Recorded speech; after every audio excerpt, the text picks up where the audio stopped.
Good morning मेरे प्रियो। प्रभु यीशु के नाम से आपका स्वागत करते हैं। आपसे रिक्वेस्ट है कि वीडियो को पूरा देखें ताकि प्रभु आपको आशीष दे। इस समय एक और बहुत बड़ी महत्वपूर्ण बातों को हम जानेंगे जो बहुत विशेष है, बहुत ज़रूरी है इन बातों पर चर्चा करना। इसलिए वीडियो को पूरा देखें। आज फिर से हम नीति वचन किताब 30 अध्याय पढ़ेंगे और वहाँ पे जानेंगे कि परमेश्वर ने क्या क्या बनाया है और परमेश्वर का नाम क्या है। इन बातों को जानेंगे। आज मैं आपके लिए पढ़ देता हूँ। प्रभु यीशु आपको आशीष दे। यहाँ लिखा है कैपिटल अक्षर में, बड़े अक्षर में, अगूर के वचन। अगूर नाम का एक व्यक्ति है। लिखने वाला सुलेमान राजा है, लेकिन इस यहाँ पे जो बोला है, जिसका शब्द है, जिसने परमेश्वर की ओर से बोला है, उसका नाम अगूर का वचन है। इसका जो पिता के नाम है याके का पुत्र है। याके का ये बेटा अंगूर है। आगे लिखा है अंगूर के प्रभावशाली वचन 30 का 1 में लिखा है। आगे मैं पढ़ देता हूँ। उस पुरुष ने एतेल और उकैल से यह कहा। एतेल और उकैल नाम का 2 व्यक्ति है और ये अगूर है जो तीनों में बहस हो रहा है, चर्चा हो रहा है। आगे हम पढ़ते हैं कि परमेश्वर क्या कहता है। आगे लिखा है 2 में, निश्चय मैं पशु सरीखा हूँ वरना मनुष्य कहलाने के योग भी नहीं हूँ। ये जो याके का पुत्र है अपने आप को जो एतेल के और उकेल है उसके सामने अपने आप को दीन करता है और बोलता है मैं निश्चय पशु सरीखा हूँ और वरना मैं मनुष्य कहलाने की योग भी नहीं हूँ। वो अपने आप को इतना छोटा बनाता है। आगे लिखा है, मैं आपके लिए पढ़ देता हूँ। इसलिए मनुष्य को जो अति बुद्धिमान है अपने आप को छोटा बनाना चाहिए, क्योंकि सब वस्तुओं पर राजाओं का राजा राज्य करते हैं। अब मनुष्य कुछ भी नहीं है उसके सामने। आगे हम पढ़ते हैं और कहता है और मनुष्य की मुझ में समझ नहीं है। बोलता है जो मनुष्य का समझ होना चाहिए वैसा मुझ में नहीं है। अकेल का ये जो क्या बोलते हैं याके का पुत्र कह रहा है। आगे लिखा है 3 में, मैंने बुद्धि प्राप्त और लिखा है ना मैंने बुद्धि प्राप्त की है। बोलता है मैंने बुद्धि नहीं प्राप्त की है और ना परम पवित्र का ज्ञान मुझे मिला है। परम पवित्र का ज्ञान मुझे नहीं मिला है। इन तीनों में चर्चा और बहस हो रहा है। इन दोनों से पूछ रहा है याके का पुत्र। और आगे लिखा है 4 में, कौन स्वर्ग में चढ़कर फिर उतर आया, कौन है? या ये अंगूर जो है एतेल और उकेल से पूछता है कौन है, मुझे बताओ अगर तुम जानते हो कौन है जो स्वर्ग पर से चढ़कर फिर उतर आया, कौन है? आगे हम जानेंगे वो कौन है। एक ही है और कोई और नहीं है। इसीलिए मसीह लोग प्रचार करते हैं, ईसा मसीह के बारे में बताते हैं। एक ही है जिसने स्वर्ग से उतर आया और वापस स्वर्ग चला गया, उसका नाम हम आज जानेंगे। आगे लिखा है, अभी इन सब में बातचीत हो रहा। आगे लिखा है किसने वायु को अपनी मुट्ठी में बटोरे रखा है। देखें मेरे प्रियो, परमेश्वर का वचन कितना अच्छी बात कर रहा है। ये जो वायु है जिसके ऊपर किसी का हक नहीं चलता है, वश नहीं चलता है, लेकिन एक परमेश्वर है जो वायु को मानो मुट्ठी में पकड़े रहता है। वायु भी किसी का अधीन में है, वायु भी उसके आज्ञा को मानती है। वो परमेश्वर है, उसका नाम हम आगे जानेंगे। वायु को मुट्ठी में पकड़ रखा है। पूछा किसने पकड़ रखा, बताओ। आगे लिखा है किसने महासागर को अपनी बस्तर में बांध लिया है। वायु को मुट्ठी में पकड़ने वाला प्रभु को बारे में मैं आपको बताता हूँ, जो महासागर को अपनी कपड़े से बांध रखा है। ऐसे परमेश्वर के बारे में आपको हम बताते हैं। वो आगे हम जानेंगे उसका नाम क्या है। आगे लिखा है ये बातें चल रहा है तीनों में, ये तीनों बुद्धिमान है, ये तीनों में तर्क हो रहा है। आज भी संसार में बहुत सारे लोग मसीहों पर विरोध लगाते हैं, विरोध करते हैं कि ऐसा क्यों, वो तो तेरा मसीह तो सूली पे चढ़ा हुआ। वास्तव में हमारा परमेश्वर सूली पे नहीं चढ़ा है, वो तो जीवते परमेश्वर यहोवा है। वो तो वायु को मुट्ठी में रखता है, वो तो महासागर को अपनी वस्त्र में बांधे रखा है। ऐसा सर्वशक्तिमान प्रभु है। आगे मैं आपको बताना चाहता हूँ, आगे इनकी बातचीत हो रहा है। आगे क्या लिखा है?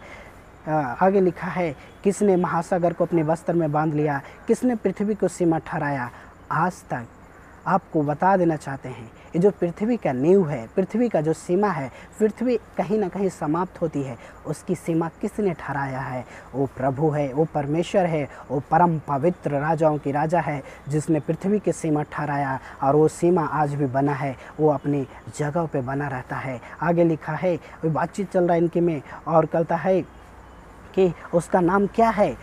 बोलता है, अंगूर बोलता है एतेल से, बताओ उसका नाम क्या है, जिसने इन कामों को करता है, उसका नाम क्या है? जिसने स्वर्ग पृथ्वी को बनाया है, जिसने मनुष्य को बनाया, उसका नाम बताओ, बताओ। ऐसा बोलता है, क्या नाम है? और आगे लिखा, और उसके पुत्र का क्या नाम है? देखे, जिसने वायु को पकड़ रखा है, जिसने महासागर को अपनी कपड़े से बांध रखा है, जिसने पृथ्वी की सीमाओं को बनाया है, अब उसका नाम क्या है? मैं आपको बताना चाहता हूँ, उसका नाम कोई और नहीं, यहोवा है। यहोवा परमेश्वर है, जिसने इन कामों को किया है। और उसका बेटा का नाम क्या है?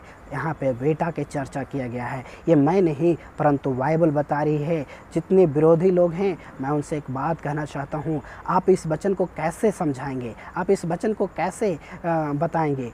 आप तो बढ़ा चढ़ा कर बोलते हैं, लेकिन यहाँ पे बताइए, यहाँ पे लिखा है एतेल और ओकेल, और ये इनमें बहस हो रहा है, और बोलता है अंगूर बोलता है उसके पुत्र का क्या नाम है? बताइए, परमेश्वर का पुत्र का क्या नाम है?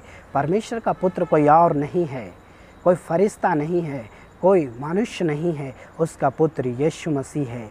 यीशु के बारे में यहाँ पे बोला गया है, और बोला है उसका नाम क्या है।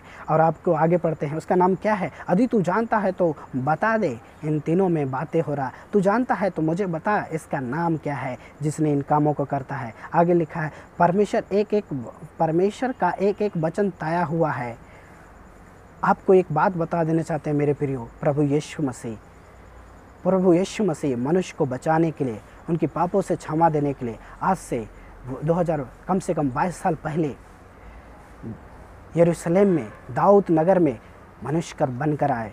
उसके बाद उन्होंने 33.5 साल ज़िंदगी जीकर पाप, शैतान और पाप को हराकर, और मनुष्य को कैसा जीना, इन बातों को बताकर, एक दिन हमारे लिए सूली पर चढ़कर खून बहाकर प्रभु यीशु मसीह ने, और तीसरा दिन फिर से जीवित होकर और 500 लोगों को दिखाकर अपने आप को फिर स्वर्ग उठा लिए गए। ये है यहाँ पे इसीलिए लिखा है, किसने स्वर्ग से उतरा और कौन है जो स्वर्ग पे चढ़ गया? प्रभु यीशु मसीह थे जो स्वर्ग से उतरे हमें बचाने के लिए, आपको बचाने के लिए। और प्रभु यीशु मसीह थे जो लोगों के सामने, 12 चेलों के सामने वो स्वर्ग उठा लिए गए। यह है परमेश्वर, यह है जीवित परमेश्वर। मसीहों का ये विश्वास है, इसीलिए मसीह लोग मसीह को मानते हैं, इसलिए हम उनके पीछे चलते हैं। और आगे लिखा है, परमेश्वर का वचन कहता है 5 में, परमेश्वर का एक एक वचन ताया हुआ है, एक एक वचन उसकी ताया हुआ है, वो एक एक वचन सच है। आगे लिखा है, वह अपने शरणगतों की ढाल ठहरता है। प्रभु यीशु अपनी शरणगतों का ढाल ठहरते हैं। आपको एक और बात पढ़कर हम वीडियो को समाप्त करेंगे। प्रभु आपको ब्लेस करे। आगे लिखा है, उसके वचन में कुछ मत बढ़ा। देखें, उसके वचन ताया हुआ, उसके वचन में से कुछ मत बढ़ा। आज मैं उन भाई बहनों को बताना चाहता हूँ जो लोग मसीह के विरोध में हैं, खिलाफ में हैं, और बाइबल से, इसी वचनों को गलत प्रचार करते हैं, उनके लिए बहुत नुकसान होने वाला है। परमेश्वर का वचन कहता है, मेरे वचनों को बढ़ा मत, घटा मत, परंतु जो लिखा है उसी को बता। आज बहुत सारे मैंने यूट्यूब में देखा है जो बाइबल को ऐसे प्रचार करते हैं, जो है ही नहीं, लिखा हुआ है ही नहीं, उसको बताते हैं। मैं ऐसे बहुत सारे व्यक्तियों को जानता हूँ, बहुत भयंकर उल्टा सीधा प्रचार करते हैं। उनके लिए सज़ा तो रखी है, उनका न्याय होगा। बाइबल में जो लिखा है वही बताना चाहिए। परमेश्वर कहता है, बढ़ाकर नहीं, आगे पीछे नहीं। आगे लिखा है, ऐसा ना हो कि वह तुझे डांटे और तू झूठा ठहरे। बाइबल में जो लिखा उससे बढ़कर प्रचार करना, ऐसा ना हो कि परमेश्वर आपको झूठा ठहरा सकता है। उसके हाथ में सब कुछ है। एक जगह लिखा नीति वचन में, राजाओं का मन, राजा का जो मन होता है, भले वो ताकतवर होता है राजा, लेकिन उसका मन नालियों के समान परमेश्वर मोड़ देता है। परमेश्वर के हाथ में राजाओं का मन रहता है। आज जितने लोग मसीह के विरोध में प्रचार करते हैं, मसीह को विरोध करते हैं, उनकी प्रजा को विरोध करते हैं, उनसे मैं आपको बताना चाहता हूँ, आप बाइबल को कभी भी बाइबल को गलत प्रचार मत कीजिए। चाहे भी मसीह लोग हों, चाहे गैर मसीह लोग हों, बाइबल अपनी लाभ के लिए, अपनी फ़ायदा के लिए बाइबल को बढ़ाकर आगे पीछे प्रचार मत कीजिए, परंतु जो लिखा है उसी को प्रचार कीजिए। ऐसे अगर आप ऐसे काम करते हैं तो आपका क्या होगा, आप झूठा ठहर सकते हैं। और मैं बहुत लोगों को जानता हूँ जो बाइबल को मैं बताना तो नहीं चाहता हूँ नाम, लेकिन इस्लाम धर्म से ऐसे बहुत सारे लोग हैं जो बाइबल को आगे पीछे बताते हैं और वो लोग आज झूठा ठहर चुके हैं, बैन हो चुके हैं।